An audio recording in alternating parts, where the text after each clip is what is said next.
All right. Shall we talk about A Nightmare on Elm Street 2010? How to say that? Because it's the reboot, which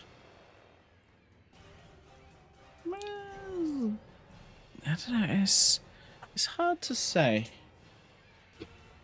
because I think it's hard. Because it's one of those things where I'm like, the first movie was. I wouldn't say the first Nightmare on Elm Street is the best one for me personally.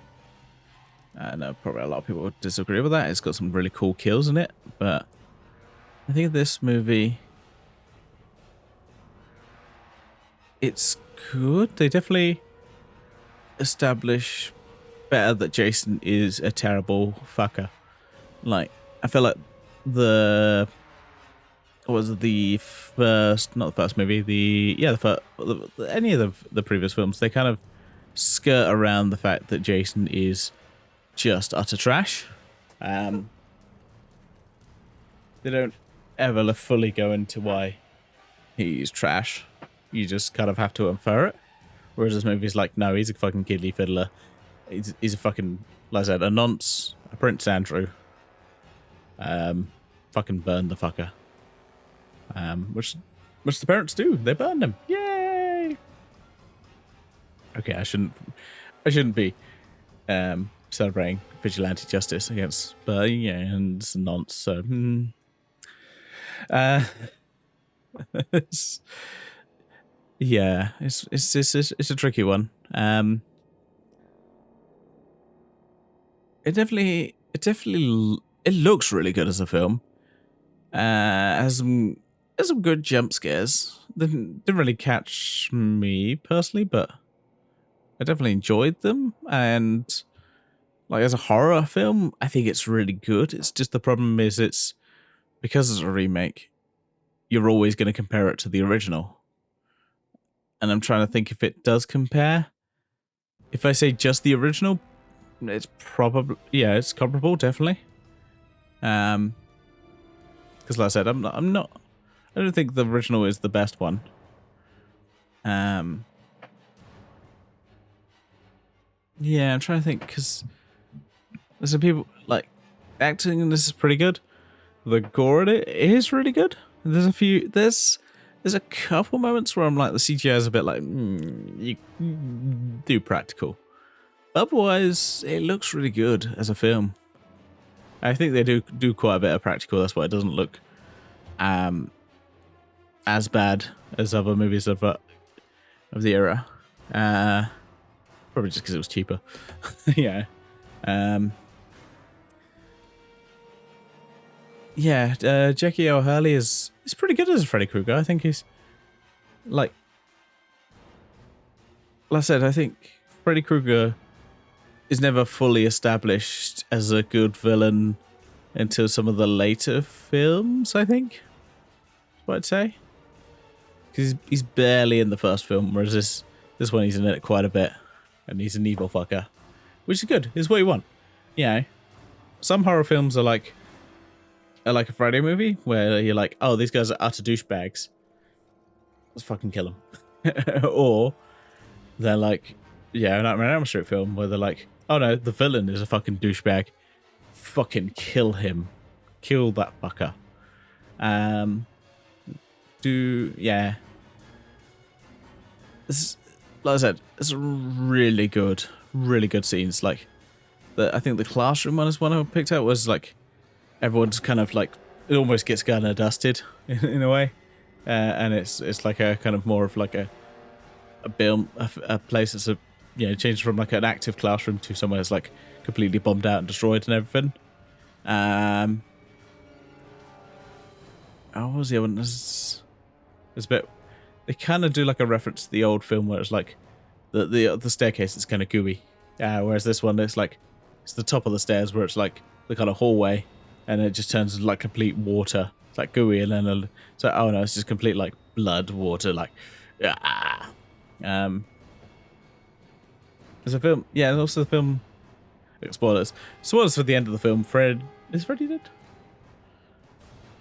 Yeah, no, Freddy comes back. Does he? Wait. I'm confusing my brain right now. Wait, just nah. Right up street. Ending of the film. Ending of the film. Oh yeah. The mum gets destroyed, gets killed. Very similar to the original film.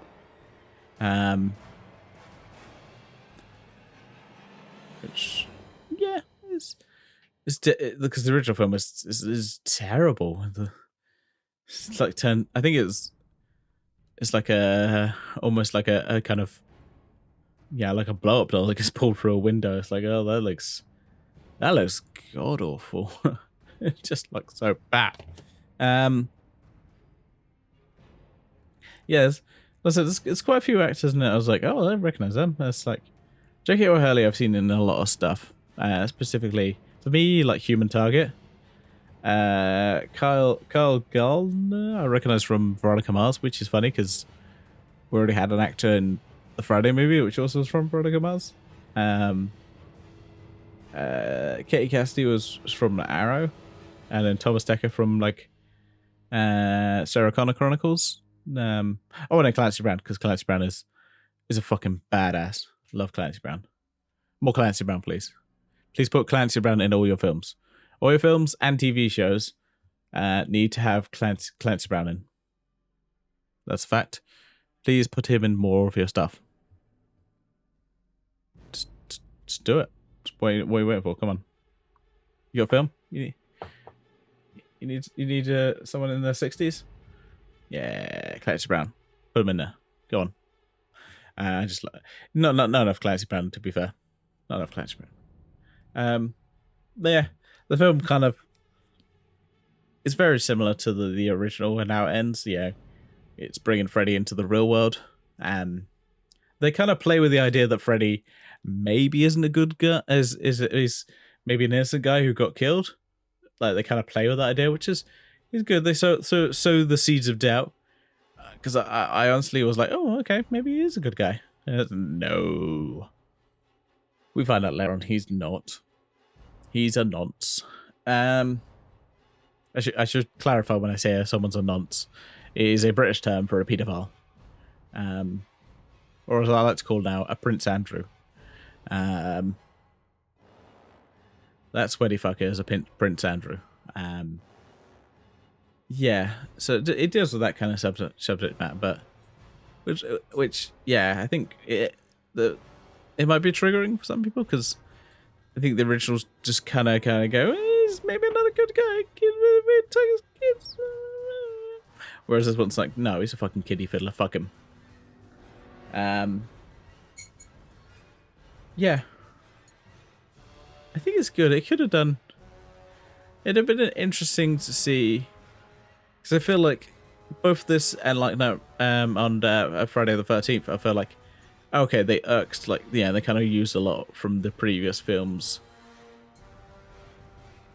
and I feel like given a sequel, they might have become more original and gone in their own path. Yeah, obviously the first film they'd kind of just go, I'm gonna get people on board with this.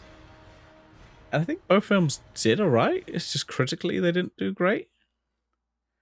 I feel like they could have been good to see what happened next. Yeah, given they might have gone their own path and see what happens, but unfortunately we never got there. Yeah.